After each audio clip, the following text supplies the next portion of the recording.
ಶಿಕ್ಷಣದ ಬಗ್ಗೆ ಹೆತ್ತವರಲ್ಲಿರುವ ನಿರ್ಲಕ್ಷ್ಯದ ಪರಿಣಾಮವಾಗಿ 4 ತಿಂಗಳುಗಳಿಂದ ಶಾಲೆಯಿಂದ ಹೊರ ಉಳಿದ 4 ಮಕ್ಕಳು ಮರಳಿ ಶಾಲೆಗೆ ಸೇರ್ಪಡೆಗೊಳಿಸಿದ ಘಟನೆ ಪುತ್ತೂರು ತಾಲೂಕಿನ ಬಡಗಣ್ಣೂರು ಶಾಲೆಯಲ್ಲಿ ನಡೆದಿದೆ. ಬಡಗಣ್ಣೂರು ಗ್ರಾಮ ಪಂಚಾಯತ್ ಸಮೀಪದ ತೀರಾ ಹಿಂದುಳಿದ ನಿವಾಸಿಗಳಾದ ಸುಂದರ್ ಹಾಗೂ ಪ್ರೇಮ ದಂಪತಿ ಈಶ್ವರಮಂಗಳ ಸಾರ್ವಜನಿಕ ಶೌಚಾಲಯದ ಶುಚಿತ್ವ ಕೆಲಸವನ್ನು ನಿರ್ವಹಿಸುತ್ತಿದ್ದರು. ಇವರ 4 ಮಕ್ಕಳಾದ ಜಯಶ್ರೀ, ಯತೀಶ್, ಸಂತೋಷ್ ಆಗಸ್ಟಿನಿಂದ ಶಾಲೆಯತ್ತ ಮುಖ ಮಾಡಿರಲಿಲ್ಲ. ಹಿರಿಯ ಪುತ್ರ ದುಡಿಯುತ್ತಿದ್ದರೆ ಕೊನೆಯ ಪುತ್ರ ಅಂಗನವಾಡಿಗೆ ಹೋಗದೆ ಅಜ್ಜಿಯ ಜೊತೆ ಸಮಯ ಕಳೆಯುತ್ತಿದ್ದ. ಸುಳ್ಯ ಪದವು ಸರ್ವೋದಯ ಪ್ರೌಢಶಾಲೆಯಲ್ಲಿ 9ನೇ ತರಗತಿ ಕಲಿಯುತ್ತಿದ್ದು, ಆಕೆಯು ಆಗಾಗ ಶಾಲೆಗೆ ಗೈರು ಹಾಜರಾಗುತ್ತಿದ್ದಳು.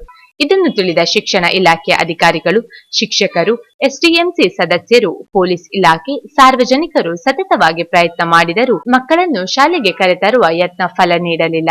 ಕೊನೆಗೆ 2 ದಿನಗಳ ಹಿಂದೆ ಮಂಗಳೂರು ಚೈಲ್ಡ್ ಲೈನ್ ಅಧಿಕಾರಿಗಳಾದ ಆಶಾಲತಾ, ವಸುಂತ, ಕುಮ್ರಾ ಕ್ಲಸ್ಟರ್ ಮುಖ್ಯಸ್ಥೆ ಶಶಿಕಲಾ, ಪಂಚಾಯತ್ ಅಧಿಕಾರಿಗಳ ತಂಡವು ಪೋಷಕರು ಮತ್ತು ಹೆತ್ತವರಿಗೆ ಶಿಕ್ಷಣದ ಮಹತ್ವವನ್ನು ಮನವರಿಕೆ ಮಾಡುವಲ್ಲಿ ಸಫಲವಾಗಿದ್ದು, ನವೆಂಬರ್ 7ರಂದು 3 ಮಕ್ಕಳು ಶಾಲೆಗೆ ಹಾಜರಾದರು.